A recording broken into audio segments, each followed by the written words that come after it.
Welcome back. Today we are diving into selling on social media because it's a really important part about what you do is getting your work to the people who need it. And most people have a complicated relationship with sales and feel like I don't want to be salesy, I don't want to be seen as only posting just to get sales or only there's all kinds of stories that come up, right? And we're going to go through some of those, but the point is selling is not bad. Selling is how you get your medicine to the world. It is literally the bridge that connects the people who need the thing that you have to that thing to transform their lives. And when you can rewire yourself to understand the importance of selling, your duty to sell, how important it is for the people, right? Take selling away from it being about you. First of all, you deserve to be highly compensated for your work. You deserve to have abundance. And remember that people are just the channels that energy of money flows through. So there's nothing wrong with charging. Okay. Abundance is your birthright. So you've got to get comfortable with receiving. However, you have to understand that selling isn't about you, it's about them.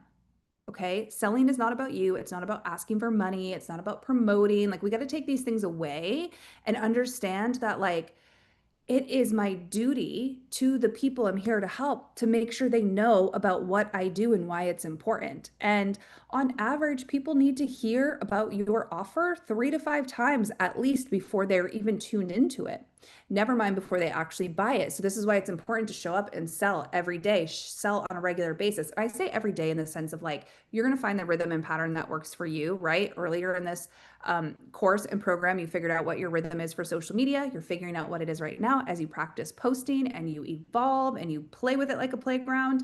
But you need to be talking about what you do, why it's important, and how it helps people all of the time. And you need to feel so excited and passionate about what you are delivering to the world that it becomes necessary for you to talk about it. Not this icky, sticky thing like, oh, I don't want to be salesy. I don't want to be seen as that person who's always selling and whatever. First of all, the people who think that way were never going to buy from you anyways. So if you're selling something and it turns someone off, good. They had no intention of spending money with you. They were just going to sit there and binge your free content, which is also fine if they want to do that, but don't worry about repelling that person because you're selling, right? So you're focusing on the people who you're here for, the ones who need your medicine. They're not going to care if you're selling because they're here, they're watching, and they're just waiting to the moment that they're activated because you've said the right thing that brings them into your world, or because they've watched you for long enough, they're going to buy. So really transform your relationship throughout this process. Also remember that when you start to sell, it's going to be clunky at first. It's going to feel awkward. You might shrink your energy. You might find that you're really powerful, but then when you talk about your offer, you kind of shrink back. You might find that, like, you get to the part where it's time to talk about your offer and you freeze. It's okay. Like, that doesn't mean you're bad at selling. It doesn't mean it's not working. Like, we have to make visibility something that is more engaged with as a playground and a practice, because you wouldn't go to the gym and expect overnight results. You wouldn't go work out one time and be like, why do I not have abs? You wouldn't, eat healthy for one day and expect to lose all the weight. Yet people will post on social media one time, 5 times, 10 times, be like, nothing happened. Yet you'll put in the work and understand the time frame somewhere else. So you just need to reframe that of, like, I'm practicing. It's gonna be clunky at first, and I'm gonna learn what feels natural for me. Again, I'm gonna show you some ways to go about selling and how to transform your relationship with it and how to talk about what you do. But most importantly is, again, as I always say in my courses, to break all the rules and find what works for you. And you cannot do that if you do not experiment and explore and collect data and see what feels good in your body and what feels good. To how it feels comfortable for you to show up while still pushing your edges and trying new things and seeing what works.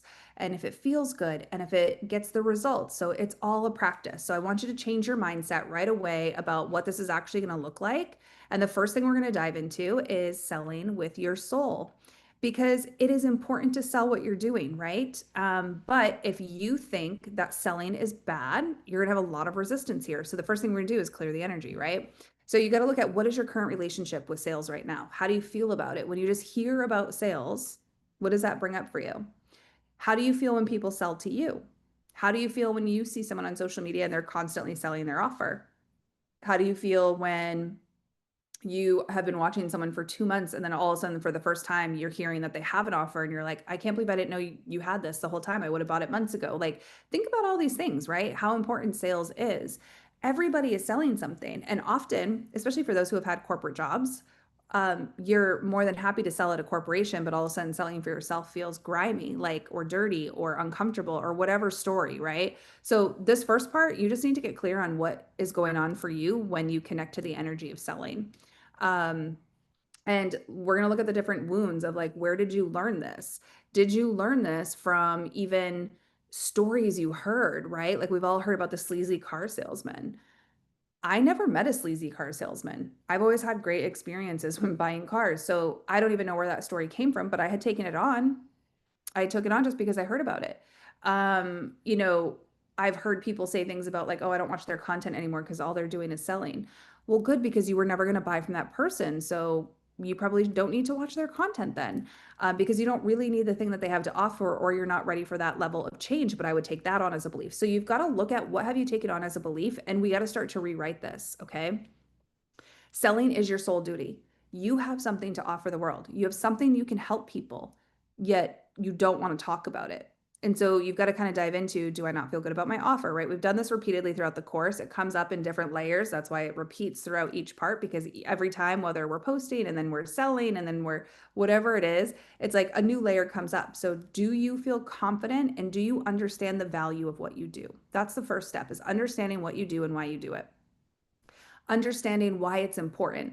What happens if you don't get your medicine to the world? The woman, man, them, they, whoever it is that is going to purchase your product, I want you to get so clear on what happens to them if you don't deliver your medicine to the world. You have this magical thing that can help people. So for me, for example, I think about, I have this incredible ability to help people overcome the fear of being seen, all the way from clearing the fear through learning how to sell in social media, through my skills as a publicist, as a content creator, all of these things. If I don't do this, the people I'm here to serve may never overcome the fear of being seen. The people I'm here to serve might have to work with 10 different people to get all of these layers. They're going to have to work with a healer. They might have to work with a channel. They might have to work with a publicist. They might have to work with a content creator. They might have to work with a marketer. They might have to, like, I can make this so easy and simple for someone, and I have the magic to do that. How dare I not get that out to the world? And so I have to be in that energy and believe in what I do. And I have to believe it so freaking deeply in order to show up and say what I have to say and give it to the world. Otherwise, it would be very easy to shrink into limiting beliefs. It'd be very easy to let these old stories come back.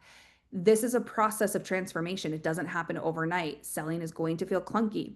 Selling takes practice. Social media, content, visibility, it all takes practice. So if you can just commit to regularly showing up and working through the blocks when they come up, you will have a great experience on social media, and you're going to start to learn what works and what doesn't, what feels good, what doesn't.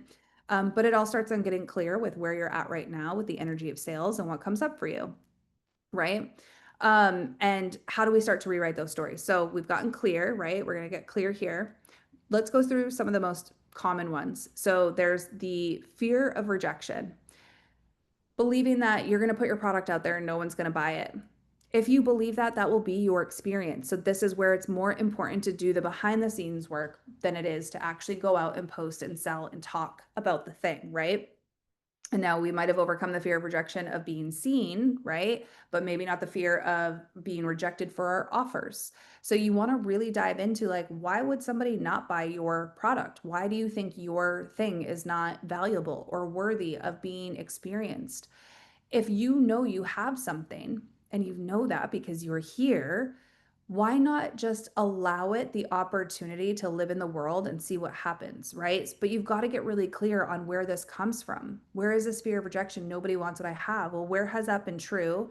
And where has it not been true? Because we're really good at remembering the bad stuff. We're really good at remembering all of the times somebody didn't want something we had, or somebody rejected us or turned us down, or something didn't work out. But there's also a lot of times when good things happened, when people received us, when the thing that we wanted to put into the world went really well, whether we did that through a job, whether we did that just through helping people in our family and they were so grateful. Like, there's so many times we have been able to help people, and it hasn't been rejected. So let's anchor into that feeling. The fear of being too much, right? The fear of selling too much, the fear of being too confident, right? We talked about that earlier in social media content in like your platforms and posting content. Where do you feel like it's too much for you to stand behind your offers and own them and be fucking confident about what you do? And it doesn't come overnight. You don't just decide this and then you show up like the next day and you have it all. But you show up the next day willing to explore being confident, willing to explore being passionate and excited about what you do, willing to explore what it feels like to be received versus rejected. So, as you start to transform these beliefs, it's not about getting the immediate results. It's about seeing the transformation take place over time as you get more and more comfortable with good things happening in your life. The fear of not being enough. If you are authentic, you will always be enough. Okay. You don't need more certifications. You don't need more modalities. You don't need more clarity. You don't need to make another offer. You need to show up and practice being yourself in front of people, sharing your magic with the world and talking about it until it feels better and it feels natural and it feels safe. And then that is when you call people into your world. If something isn't working, it is either your message or your energy. And this is all the things that we're playing with. So you don't have to have it all down correctly right away. Play with it. Every time I talk about a new offer, every time I create something new, I go through the same process again of understanding what is the message that communicates us the right way, what feels in resonance. And I might create 5 pieces of content and be like, none of that really resonated. This feels better for me. Oh, this type of content is resonating for other people. This is the language that they're using to talk about it. So it's all data and experimentation, but just being willing to show up every day and like practice. And again, be witnessed in your evolution because it is uncomfortable, but get comfortable with the uncomfortable, right? Fear of criticism, fear of annoying people, fear of being seen as salesy. Again, these people were never going to buy from you. Let them be annoyed, let them go, make more room. Anytime somebody leaves, I look at it as like, I don't process this as rejection anymore. It doesn't mean old stories don't come up for me. They do, but in the moment I can catch them and I can be like, well, that's an old story. This person must be leaving my life, whether this is personal, in my business, a follower, whatever, or a critical comment or whatever it is. I look at it as like, oh, this person wasn't for me because I'm showing up in my authentic language and I'm my authentic self, using my authentic language, and I'm shining my light. They're not for me. And so thank you for removing them. Thank you. Thank you for not bringing someone into my world who's not a resonant match for me. Thank you for making more room for the people who are. So when we don't see it as a direct reflection of our worth, of our value, of making it mean something about ourselves, we can let that go really easy and then we can just keep moving forward. So again, the people who believe that we're never going to buy from you, let them go. Okay. Fear of being judged for wanting more money. Oof, this one is heavy, and I definitely went through this. And anytime I increase my prices, this is definitely something I go through. So there is nothing wrong with you wanting more money, and there's nothing wrong with you being highly compensated for your work. Okay. You get to decide what you charge. You get to decide what feels good. You get to decide all of these things. And when you make that decision, you don't want to be taking all of the opinions from everybody else. Sure, you can look at like market value. Sure, look at the transformation. Um, Look at the magic that you're providing, the time, the product, like whatever it is. Look at all these things and then decide what feels energetically good for you. I started with zero self-worth. And so I was charging $44 for a half hour for a reading. For those who have not been with me for a long time, I started as a tarot reader on TikTok. I was really channeling tarot, whatever. And I charged $44 for a half hour. I had zero self-worth. And then as I started to get more confident, then I charged $88 for a half hour. Then I got rid of half hours altogether because I only wanted people who would invest in an hour of time so I could help them with the reading and the integration of like what they actually needed to do in order to align to that timeline, right? And I started at 111 an hour, then 222 an hour. I have 333 an hour. Like I do this based on what feels good to me, where I feel highly compensated for what I'm creating and delivering for the person who's receiving it, right? While also keeping in mind market value. So I look at all of these different things and I decide on my price there, and I don't feel guilty about it because I deserve to be highly compensated. And I know that money is available to everybody, the energy is available to everybody. And when someone is meant to work with me, the money will appear for them. And if it doesn't, they are not meant to work with me. So I don't look at this as like, oh, I'm taking money from this person. Now, all of that being said, I do understand where everybody is in their money journey. And so I don't take it lightly when someone does spend money with me. I understand there are times where people save up for months to do a one-to-one session with me. I show up and deliver every single time, and that is my only job. And I get to charge what I want and I get to feel good about it. So I have respect for the person who is spending money with me. I have respect for them deciding to spend their time with me, to put their trust in me. Like all of these things mean so much to me. And on the other side of that, I still deserve to be highly compensated for my work. And so you need to look at your relationship with receiving and who told you you're charging too much? Who told you it was bad to charge for your gifts and that you should self sacrifice? That was never the way. It's never meant to be the way. Money is not unlimited energy. And when people invest with you and they spend money with you, there's an energetic exchange. It also immediately starts to shift energy in their field and switch them to higher timelines because they are showing up in a new way. They've made this decision. I want XYZ as a result, or I need help with, and they have decided, they made the decision and they anchored in with you. That already begins to shift energy for them. Now they're interacting with your frequency. You carry a frequency and codes that nobody else carries. So as they're interacting with this frequency, even without your gifts, without your frameworks, without your methodologies and your methods and your all the things that you provide, your frequency is what does the work. I know the minute someone books with me or the minute they enter my community or the minute they buy a course, they already begin to shift because they're interacting with my frequency, which nobody else has. You have a frequency that nobody else has. You have a unique life experience that nobody else has. You have so many things that you bring to the table that you're not even realizing. And when you allow this to flow through you, and you understand that you are a channel for the light and the gifts and the magic and the wisdom that you carry, you understand that you are already enough and there is nothing wrong with you wanting to be highly compensated for what you do. So I want you to really think about like that relationship with money. And if you are struggling with that, you want to dive into either Heal Your Money Blocks or the Abundance Reset, depending on if you are seeing this as a course or if you are in the community. Because when you dive into that, you're going to heal the parts of you that don't feel good about charging, that don't feel good about receiving, that feel like in order for you to receive, you have to overgive or over deliver. These are all things I went through. I had no self worth. I was charging like no money. Then I would like overgive. I would stay on sessions way longer with people. I would do way more than I needed to. I was like supporting them during via email when they would book like one session. It was like I overgave so much because I was so codependent and my self-worth was so low, but I still showed up and kept doing it as I worked through these blocks. And now I have very strong boundaries, right? And I do things from a place where I want to do them, not because I'm proving my value or my worth to someone, not because I'm proving that I'm worthy or deserving of money.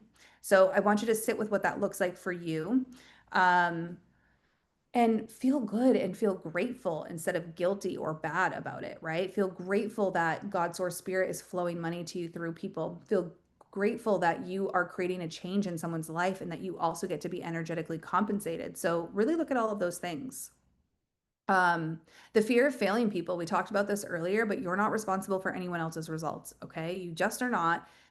There is nothing wrong with you. You cannot control how somebody will show up to your container, your program, your product. Okay.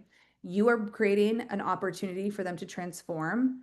They have the opportunity to implement all of that. Right. So you have to just stand behind that. You know what you do works, and it's not up to you to control the outcome. Fear of gifts not working under visibility. So you're worried your gifts don't show up. They only work in a one-to-one session. They don't work in group sessions. Fear that even in your one-to-one sessions, they're going to shut off. They're not going to, but you just have to practice. Ooh, a lot of energy moving on that one for you guys, huh? I can feel a lot of energy for the people who are going to be watching this. So there's a lot of fear around your gifts with the visibility. So either sharing your gifts or them being real and actually showing up for you in the moments that you need them most. But why wouldn't they? Why wouldn't they? When haven't they? When has it not worked for you? Like, how many examples do you have where it did work? And I get all of this because the very first time I posted on TikTok, I had never shared my spiritual gifts before with anybody. I had like one friend who knew about them, and people like kind of knew, but like I didn't really talk about it, right? Or I didn't come out and say, like, I'm a psychic, I'm a channel, I'm these things. And when I started posting on TikTok, I was really nervous about like everybody from my corporate background seeing this, like, oh, she's gone off the deep end. Now she's a TikTok psychic, TikTok tarot reader, whatever. Then I had the very first time I ever did a personal session. I never got to practice. I just had people book with me. And then I had to show up and I was terrified. And then I was like, you know what? I got to take the pressure off myself. The worst case scenario, if my gifts don't show up, I'll refund them. No biggie, whatever. It didn't work. Thank you for trying. I'll refund you and move on. Who cares? Obviously that didn't happen, but I was very nervous and I had to just anchor in like, if my worst case scenario happens, here's how I'm going to handle it, but I'm still going to show up and do this thing and I'll do it scared because sometimes we can work through all of the blocks, but there's still that moment where you have to cross the threshold of fear. So, but also remember like it's also okay if your gifts, say your gifts didn't show up one time. You might just need more behind the scenes practice. It's okay. It doesn't make anything wrong with you. It's only nothing means anything until you make up a story about it, right? Which is just supporting your earlier childhood wounds. So you need to just allow yourself to be human, to make mistakes, to need more practice, to whatever. Another thing here that I just want to share with sharing your spiritual gifts is that in the first 2 weeks of me sharing, the first day I had a bunch of appointments and they all went amazing. My next appointments went amazing. So things were feeling good. And I was starting to be like, okay, my gifts are real. They're showing up. I can trust that they come in sessions. And then, like day 10, I had a woman who was like, none of this resonates. None of this makes sense. I'm like, she was just so not on board with anything. And so I was just like, well, I don't know what to tell you. This is all I'm getting. And I'm just giving it to you as it's coming through. And then I was like, if this is not what you want, then we can just, end the conversation and I'll refund you, whatever. So this was my worst case scenario happening, right? And I was able to walk through it because I had already decided if my worst case scenario happened, I would know how to walk through it. Now here's what happened. I let it go, but I also had like so much self-doubt because I was like, oh, maybe it's not real. Like all the stories came up. 2 weeks later, she emailed me and she said, hey, everything you said came true. So what I didn't realize at the time is I was like full blown predicting something in the future, right? This is only like day 10 of me ever sharing my spiritual gifts or even practicing them or offering them or working them in any way other than just privately by myself. And she said, everything you said came true. What I didn't know is I was anchoring in a higher timeline. I was looking at a higher timeline for her that was right in front of her. It was like more predictive versus here's what's going on right now. And so then it restored my faith. But if I had crumbled in that moment and allowed that to become a story about me, I wouldn't have kept going. So you have to realize nothing means anything unless you make a story about it. And it's okay to make mistakes. It's okay for things not to be perfect. It's okay for people not to believe you. It's okay for whatever. You can walk through whatever your worst case scenario is. Fear of being exposed. When you look at this, like, what are you going to be exposed for? What? Because you're selling a transformation and maybe you didn't used to be the best person in the world. Like I've had so many rock bottoms and so many moments where I was a total train wreck. So many moments where I was lost and just deep trauma. I had addiction issues. I had no self-worth or self-value. So I would let men treat me however. I was like, there's so many different things that I could be like, oh my God, people could see me now coaching people and be like, she shouldn't be coaching people because she was a train wreck. But I'm sorry, that was 10, 20 years ago. Like, what are we talking about here? And why are we holding the human experience against anybody? Because we've all acted out of those trauma loops in those situations. So, what are you afraid is going to come back? And again, we talked about this in an earlier module, but this is where you have to sink in and just be like, everything I have been through has led me to be the person today to lead you through the transformation you want to go through. And again, the people judging you, we're never going to buy from you, anyways. Okay, fear of your power. So this is showing up and saying, I can do X, Y, Z. And that can be hard, right? Um, I can help you change your life. I can help you lose weight. I can help you find love. I can help you clear your money blocks. I can help you get visible. All of these things. This can feel really uncomfortable because you have to stand in your identity, your voice, and your leadership. So this is not something that's just going to clear overnight and all of a sudden you're going to be like super comfortable with your power. This is going to be new to you and you're just going to need to be patient and practice this and practice what it feels like to stand up and say, I've got this program. I'm about to change your life. And when you're ready, it's here for you. I've mastered this and I know how to do it. You just have to keep showing up until saying that feels good, because it's not going to feel good when you come from a place of unworthiness and not having confidence, which is what most people are facing within their identity. And that's part of what we're clearing. So show up and practice being in your power. Practice confidence, right? We talked about that earlier. Try confidence on, try self worth on, practice it in your content. Practice saying bold things like, I can change your life. I know how to do it. The right people are going to feel the resonance, the wrong people are going to be repelled. And that is amazing. Um, excuse me. What are these blocks actually protecting you from? So you want to get to the deeper cause. Again, everything we do, we are going back to the stories, the wounds, the traumas, and the experiences that have happened. So we've been doing this repeatedly throughout this program. This is another layer that can come up for you. And then you need to rewrite your narrative that selling is a part of your soul duty and that it's super comfortable. So this is again where we're going to get into like, if people who need what you have don't get it, what happens? What happens if you don't share your magic with the world? What happens to you if you keep hiding? Like, what happens to you if you don't show up for the thing that you're here to do, that your soul is calling for? Like, how uncomfortable is it to just be hiding our whole lives? Because if you're not selling on social media, if you can't show up on social media, I can promise you and talk about 10 other areas in your life that are impacted by those same wounds. So it's like, at what cost, right? At what cost for the person who's receiving your medicine? This is when you have to anchor this in of it's your duty to do this. You were given these gifts, you were given these experiences, you were given all these things, that the person you are here to help needs just the thing that you have and nothing else. And when you anchor this in, it becomes a part of you to talk about what you do, and it starts to feel less icky. But again, it doesn't happen overnight, and this takes practice and repatterning our thoughts. So you're going to anchor in this new identity. I want you to create a sales philosophy that you tap in every time before you create and sell on social media. You sell because why? Why are you selling? Why are people buying from you? Why should they buy for you? Why is your work transformative? Like, anchor into the frequency of this, feel how powerful it is, and then put yourself out there and be okay with whatever the response is. Because if you put that video out there and if you sell something and it doesn't work, it's not a reflection on you, your value, or your worth. It is your message or your energy is off. That's all that means. And when we collect that data, we can go back in and say, what's off in the energy field? Where are my limiting beliefs and my nervous system broadcasting a frequency that says, don't buy from me, don't work for me, I don't really know if I can do this. Don't watch my video because I'm super uncomfortable. Or where's the message off so people don't even understand what we're saying, right? So that's all it is, collecting data. It means nothing else. And then I want you to think about your sales activation plan. So we've talked about impersonal branding. By now, hopefully you have your message, you have clarity on who you're here to help and how you're here to help them. But if not, this is another area where you're going to get more clarity for that. So what is the offer you're selling right now? Who is who is the person that this offer is built for, and what problem are you solving? What transformation does it create? You want to get real clear, real granular, real simple, right? We talked about earlier keeping it very simple.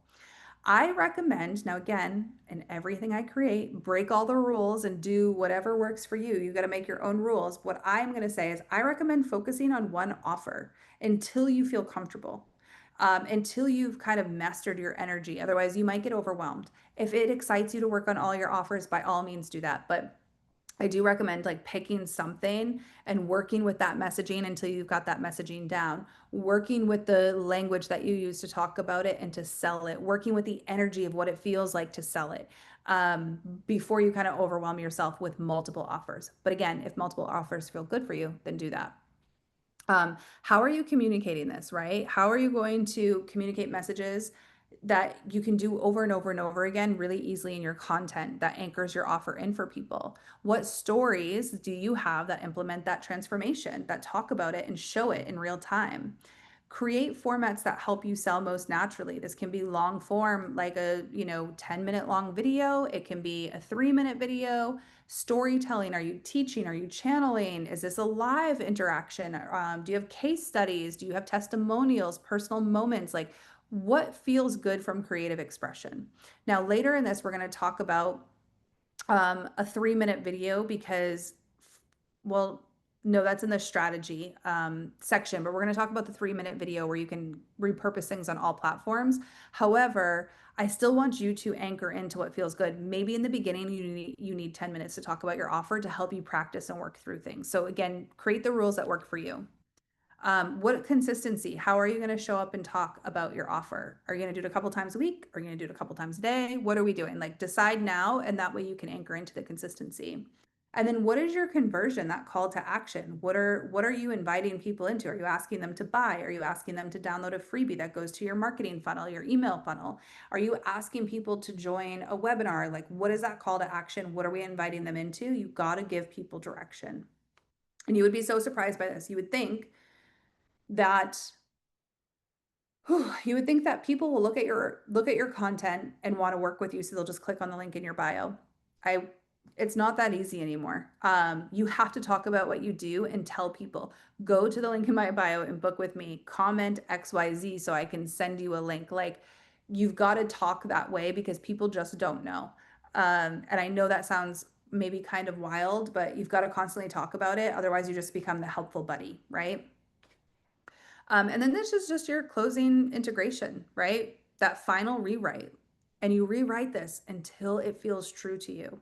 And you might need to show up every day and like sit in silence for a few minutes a day and either journal or read this to yourself or something to just constantly look at your energy for sales. Next, what we're going to dive into is selling boldly and what that looks like. So this is a workbook that kind of walks you through the actual practicality and strategy behind this. So we've already kind of talked about why things feel salesy. If you need to go through these blocks again, there's a lot of resources throughout this course to do that.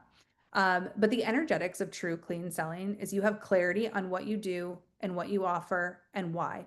You have certainty, you trust your work. If you don't have that, that's where your work is, right? Again, it's always going to be like as within, so without. You know, that's my philosophy. So you're going to have to go within and you're going to have to believe in your work before it actually works on the outside.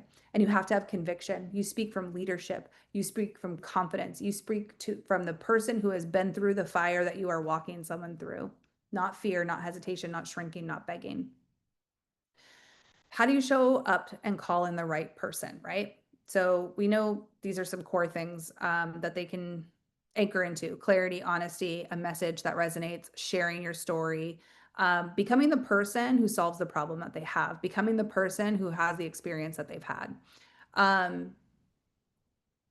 So there's some questions just to get kind of clear on your offer here. I'm not going to dive too much into this because we've gone over this like so many times throughout the personal branding. This is just an opportunity to refine or do it for the first time if you haven't done that course.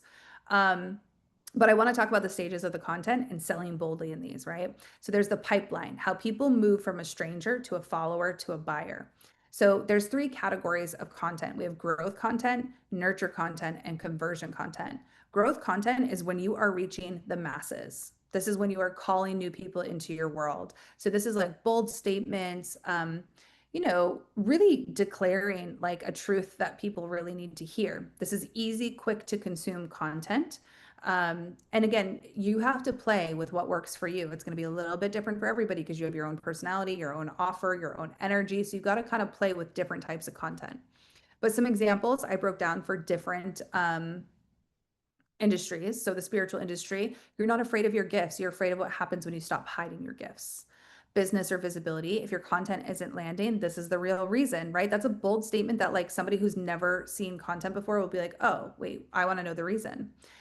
Fitness, if you struggle with consistency, you're not lazy. Here's the truth. So do you see how these are statements that are like, if you're struggling with this isn't what's wrong with you. Let me tell you what's actually happening. People are going to stop the scroll. So there's some examples that you can read through here. And then you have nurture content. So this is someone comes into your world. They've now hit the follow button and now they're being nurtured in your pipeline. They are getting to know you. This is where marketers would talk about like the like, know, and trust factor. So maybe they download your freebie. Maybe they're in your email funnel. Maybe they are just in your social media content watching. This is to help the audience understand themselves, trust you, and feel connected to you in some way.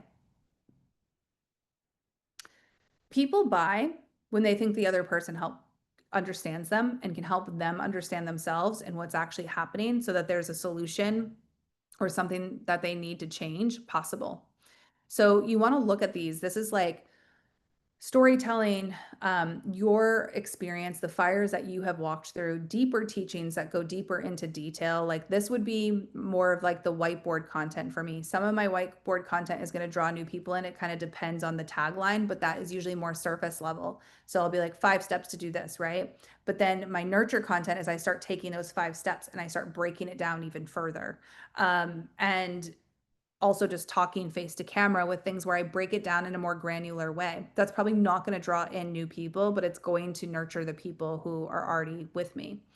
So, for example, for the spiritual industry, here's the moment I finally understood my soul's purpose. Business or visibility. When I first started selling online, I made this mistake over and over again.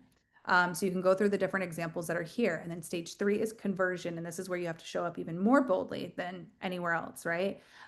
Is to talk about what you do and move people from a watcher to a buyer. We're not a helpful friend. We are a leader who is providing a pathway for transformation. So this is where there's a clear call to action. Your language is very direct. It's very specific to the thing that you are doing. You have the clarity around their problem, the solution, the identity that they want to embody when they move through your program. So for the spiritual industry, if you're ready to open your channel and trust your gifts, this is for you. So I'm talking directly to a person who wants to open their channel. Business or visibility, if you are ready to stop hiding and become visibly magnetic, here's your next step. It's very direct, right? So fitness or wellness, if you're done with quick fixes and you want the real transformation, this is for you. This language is very direct. If you are done with this and you want this, here's what's for you. Not that you have to do it in this format. Again, you have to play and feel what feels good for you and use your visibility archetypes that you did in the beginning in the visibility codex. But those are some examples. And then I brought it all together where I gave you examples of like growth, nurture, conversion for each of these industries. So you could kind of just get some examples and some feelers, right? And now you're going to plan your content offer planning formula. So I want you to choose one offer to work through this on. You can, if you're someone who wants to do all of your offers at one time, that's fine. I still think that it is most helpful for you if you do one offer at a time and then come back, do the next one, come back, do the next one, right? But you want to write down that offer. You want to identify the transformation it provides. What is the before and the after? What is the new identity they anchor into? These are going to be your ongoing themes. So now you want to map your weekly content. So decide how many times you're going to show up online each week and then break that down. I gave a basic formula here, but if you're not showing up every day or you're only showing up twice a week or whatever it is for you, you just want to make this make sense, right? So 2 growth pieces, 2 nurture pieces, a conversion, a personal identity piece, a repurposed piece, like whatever makes sense for you. So let's talk about that. If you are posting 3 times a week, do 1 growth, 1 nurture, 1 conversion. The personal or the identity piece is just like more of who you are, right? And in the beginning, that content may not perform well until people get to know you and the value that you offer, then they want to know more about you. So don't get weird if like you sharing your personal life doesn't perform right away. It doesn't for most people. It takes time. So when you focus, your time, if it's limited or you're only posting a few times a week, then I would really focus on growth content more so you can bring more audience members in, and then the nurture content, and then the conversion content. Because you need to have a lot of people in your field in order to get people in who then go through the whole process with you. So this is again a sample. You do what works for you, and you might test it out, and you might master growth content before you start converting. You might master nurture content before you're really activating people into your world, like whatever it is that feels good for you to practice until you master this part, right? Again, it doesn't happen overnight. This is a process. Figure out one call to action that you're going to be putting in everything, right?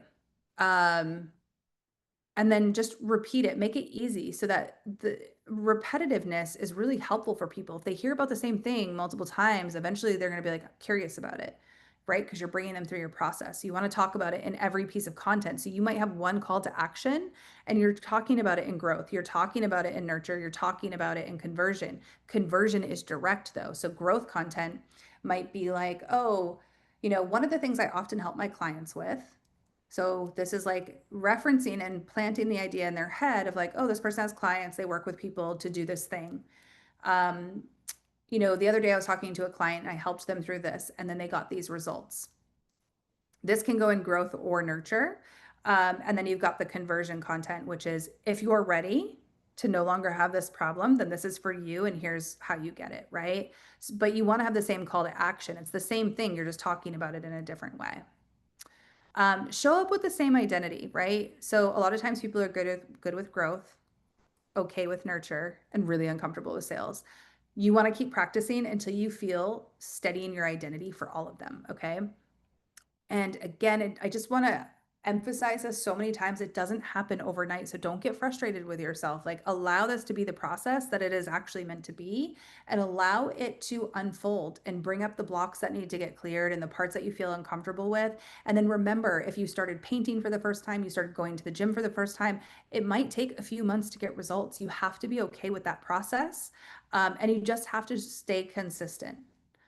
Make a commitment to yourself and to the people you're here to serve to stay consistent and keep showing up and practicing and playing. And nothing means anything other than it is a data point that is giving you information. It's something in your energy field, or it's your message, and all of those can be healed or tweaked to start calling your people in. So this is how you're going to sell on social media. This is going to break down the different types of content you need to make. And the next one, we're going to talk about all the other aspects and creating a strategy. So make sure you have this part down before you're starting to create your strategy.